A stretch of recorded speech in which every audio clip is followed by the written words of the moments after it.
Hello students, इससे पहले की क्लास में हम लोगों ने समूह 16 के तत्वों के समान लक्षण के बारे में पढ़ा और उनके रासायनिक गुण देखे। और आज हम समूह 16 के प्रथम तत्व के बारे में पढ़ेंगे। तो हम देख रहे हैं जो कि समूह 16 में 5 तत्व हैं: ऑक्सीजन, सल्फर, सेलियम, टेल्यूरियम और पोलेनियम। तो यहाँ पे जो समूह 16 का पहला तत्व है यानी ऑक्सीजन, ये 2 प्रकार के अणु बनाता है।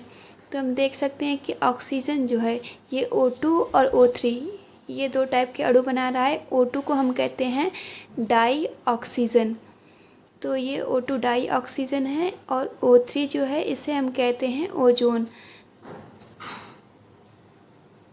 यहाँ हम ओजोन और डाई ऑक्सीजन के लिए विचरण, गुणधर्म व उपयोग पढ़ेंगे। विचरण मतलब बनाने की विधि, उनके भौतिक व रासायनिक गुण और उपयोग देखते हैं। तो इन 3 चीज़ों को हम दोनों के लिए देखेंगे, लेकिन जो ओजोन है वो बोर्ड एग्ज़ाम के व्यू से ज़्यादा इम्पॉर्टेंट है, तो इसलिए हम ओजोन के लिए इन तीनों चीज़ों को पढ़ेंगे। लेकिन डाई ऑक्सीजन की हम केवल विचरण में प्रयोगशाला विधि देख लेंगे, और गुणधर्म व उपयोग ये दोनों आप स्वयं पढ़ लीजिएगा।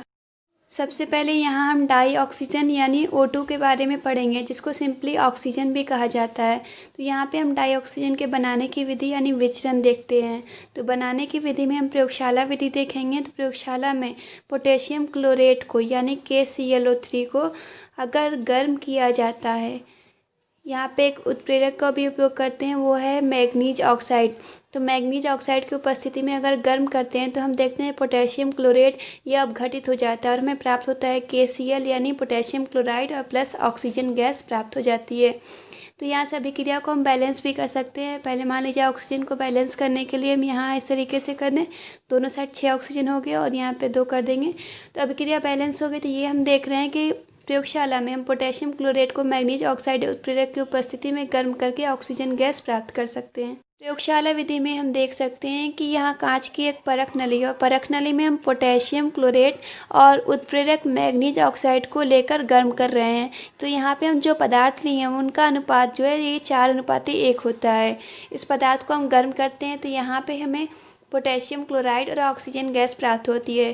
तो ये ऑक्सीजन गैस इस निकास नली से होकर इस ओर आती है। और यहाँ पे हम देख रहे हैं ये एक द्रोणिका लिए हुए पात्र है जिसमें जल भरा हुआ है और इसमें हम एक गैस जार उल्टा करके रखे हुए हैं। तो यहाँ पे हम देख रहे हैं कि जो गैस इस निकास नली से आ रही है वो इस गैस जार में ऊपर जो रिक्त स्थान है वहाँ पर एकत्र हो जाएगी और इस प्रकार हमें ऑक्सीजन गैस प्राप्त हो जाएगी। इसे हम देख रहे हैं कि हम जल में रख के अधोमुखी विस्थापन द्वारा ऑक्सीजन गैस को एकत्र कर रहे हैं। इसे हम अमोनिया की तरह गैस जार को उल्टा करके यहाँ पे हम एकत्र नहीं कर रहे हैं, क्योंकि अमोनिया जो थी ये वायु से हल्की थी, तो ये ऊपर की ओर जाएगी और यहाँ पे एकत्र रहेगी। लेकिन चूँकि ऑक्सीजन जो है भारी, अगर इसको हम इस तरह एकत्र करेंगे तो ये नीचे से निकलने लगेगी, नीचे की ओर जाएगी तो ये नीचे से निकलने लगेगी। इसलिए हम ऑक्सीजन को ये जल में इस तरह से अधोमुखी विस्थापन द्वारा एकत्र करते हैं। ऑक्सीजन के गुणधर्म उपयोग को आप स्वयं पढ़ लीजिएगा। आगे हम चलते हैं ओजोन यानी O3 पर। तो ओजोन की हम यहाँ पे विचरण यानी बनाने की विधि देखेंगे। तो बनाने की विधि में हम प्रयोगशाला विधि और औद्योगिक निर्माण की विधि देखेंगे। तो हम देखते हैं प्रयोगशाला में ओजोन किस प्रकार बनाया जाता है।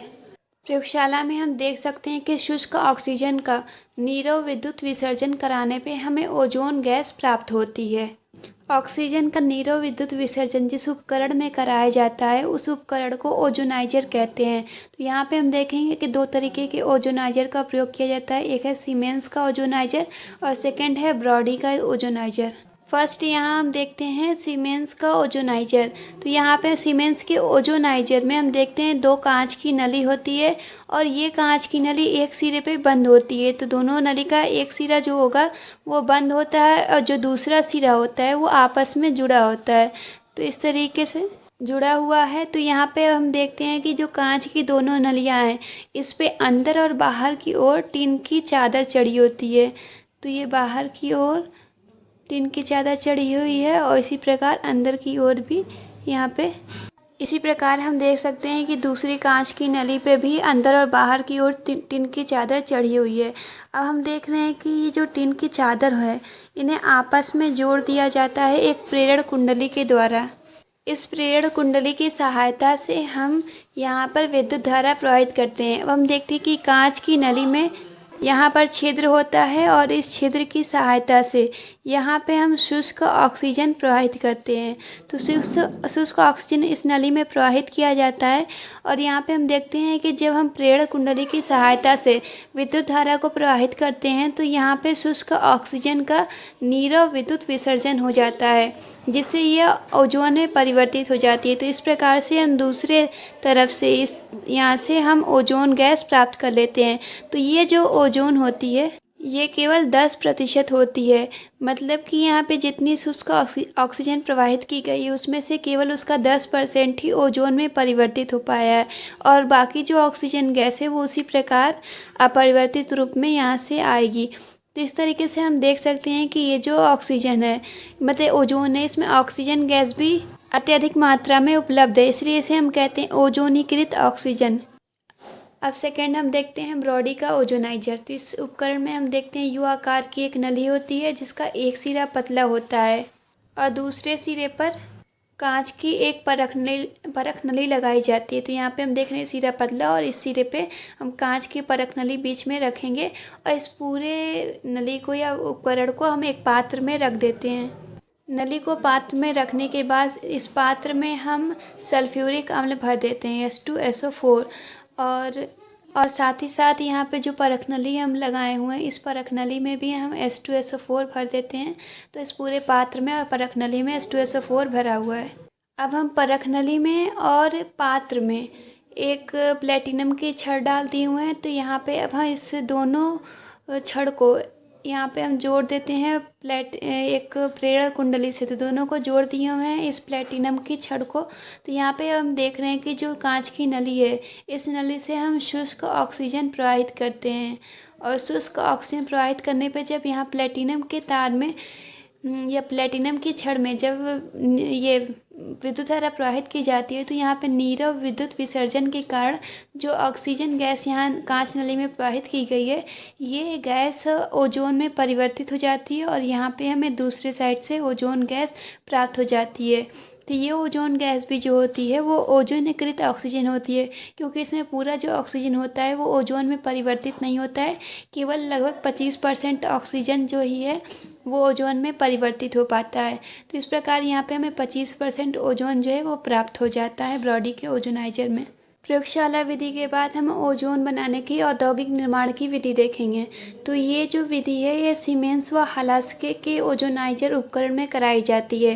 तो इस उपकरण में हम देख सकते हैं कि एक लोहे का बॉक्स होता है और इस बॉक्स में हम देख रहे हैं कि ये एल्युमिनियम की 2 छड़ें होती हैं। तो ये दोनों छड़ें एल्युमिनियम की। अब हम देखते हैं कि ये जो दोनों एल्युमिनियम की छड़ें ये कांच की प्लेट पे रखी होती हैं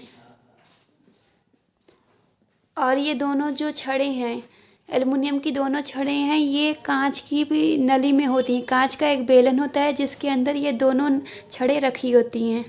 अब हम देखते हैं कि इस हिस्से में लोहे के बॉक्स में इस हिस्से में जल भरा होता है और यहाँ पे कांच का बेलन इसीलिए लगाया गया है कि जो एल्युमिनियम की छड़ है वो जल के संपर्क में सीधे ना आए।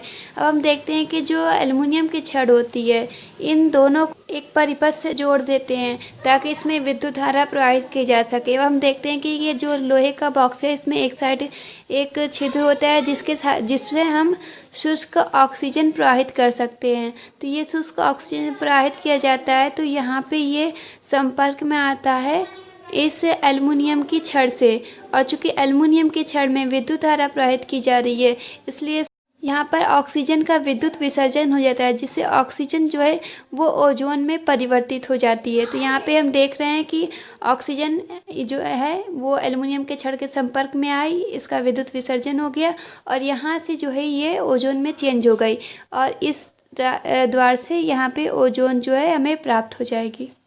विद्युत धारा प्रवाहित करने के कारण ये उपकरण जो है गर्म हो जाता है। इस कारण यहाँ पर जल रखा जाता है जिससे हम इस पात्र को ठंडा रख सकें। अब हम ओजोन के गुणधर्म देखते हैं। तो फर्स्ट हम देखते हैं भौतिक गुण।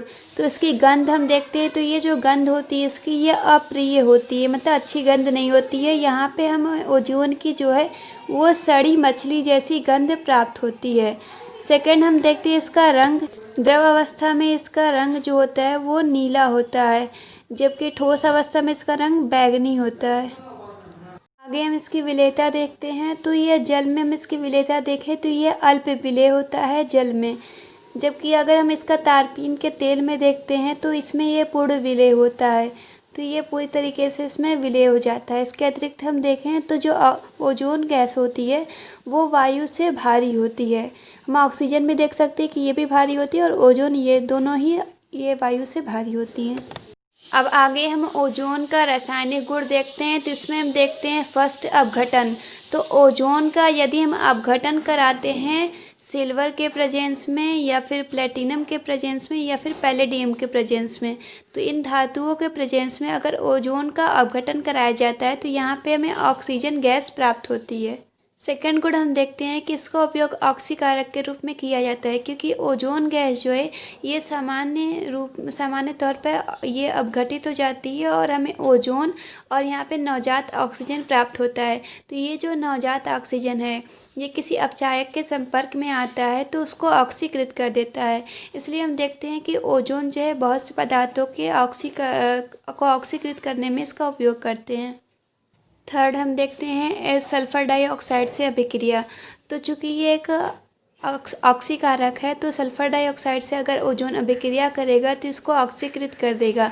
तो यहाँ पे सल्फर डाइऑक्साइड जो वो सल्फर ट्राइऑक्साइड में परिवर्तित हो जाता है। तो हम देख रहे हैं कि जो ये नवजात ऑक्सीजन जो है इसको ऑक्सीकृत कर रहा है और साथ ही साथ जो ऑक्सीजन भी है वो सल्फर से रिएक्शन करके सल्फर ट्राइऑक्साइड में ही चेंज हो जा रहा है। तो इस तरीके से हमें यहाँ अलग से ऑक्सीजन गैस प्राप्त नहीं होगी, केवल सल्फर ट्राइऑक्साइड ही प्राप्त होगा। अगली अभिक्रिया हम देखते हैं नाइट्राइटों से। तो नाइट्राइट जो होता है वो NO2- होता है। तो NO2- का जब ऑक्सीकरण किया जाएगा तो ये NO3 यानी नाइट्रेट प्राप्त हो सकता है हमें। तो यहाँ पे हम देख रहे हैं अगर हम एक नाइट्राइट लेते हैं जैसे कि पोटेशियम नाइट्राइट, तो यहाँ पे हम देख रहे हैं कि NO2 जो है इसका हम ओजोन से ऑक्सीकरण कराते हैं। तो यहाँ पे हमें ओजोन से जो नवजात ऑक्सीजन प्राप्त होता है ये नवजात ऑक्सीजन इसको ऑक्सीकृत कर देगा और यहाँ पे हमें नाइट्राइट से यहाँ पोटेशियम नाइट्रेट प्राप्त होगा और साथ ही साथ यहाँ पे जो ऑक्सीजन गैस है वो भी हमें प्राप्त हो जाएगी। तो इस प्रकार से जो भी नाइट्राइट होंगे वो नाइट्रेट में चेंज हो जाएंगे जब ओजोन से रिएक्शन होगी। अगली रिएक्शन हम देखते हैं लेड सल्फाइड से। तो लेड सल्फाइड में हम देखते हैं कि यहाँ पे Sp2- सल्फाइड होता है। तो ये सल्फाइड को हम देख रहे हैं जब ओजोन से इसका ऑक्सीकरण कराते हैं तो ये सल्फेट में चेंज हो जाता है।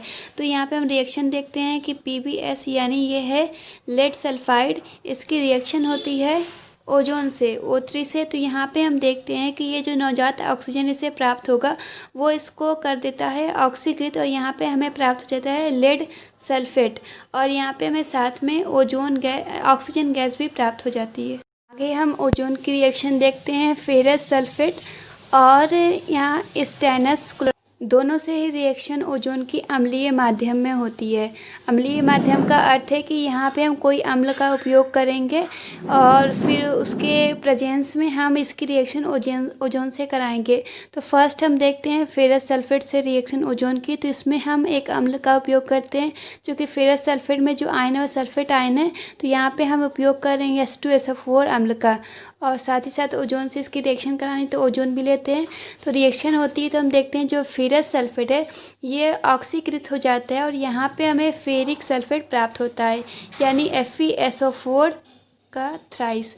तो यहाँ पे और साथ ही साथ हम देखते हैं H2O प्राप्त होता है। यहाँ का H2 यहाँ से एक ऑक्सीजन लेके ये H2O हो जाता है और यहाँ से ऑक्सीजन गैस भी मुक्त होती है। अब हम देखते हैं SnCl2 की रिएक्शन ओजोन से। तो SnCl2 में जो आयन है वो क्लोराइड आयन है। तो यहाँ पे अम्ल का उपयोग करते हैं वो HCl है और इसकी रिएक्शन ओजोन से करा रहे हैं। तो यहाँ पे हम देखते हैं कि स्टेनस क्लोराइड जो है यानी SnCl2 ये चेंज हो जाता है SnCl4 में और यहाँ पे हम डबल कर देते हैं। तो अब देख रहे हैं SnCl4 मिल जाएगा और यहाँ जो H है ये ऑक्सीजन से रिएक्शन करेगा और हमें H2O प्राप्त हो जाएगा और साथ ही साथ यहाँ से ऑक्सीजन गैस भी प्राप्त हो जाएगी। तो ये हमने ओजोन के रासायनिक गुणधर्म पढ़े। लास्टली हम देखते हैं ओजोन का उपयोग। तो सबसे पहला जो उपयोग है वो हम देखते हैं कि इसको ऑक्सीकारक के रूप में उपयोग किया जाता है क्योंकि एक प्रबल ऑक्सीकारक है। और सेकंड हम देखते हैं कि इसका उपयोग विरंजक के रूप में भी किया जाता है, तो विरंजक के रूप में यहाँ पे इसका उपयोग होता है।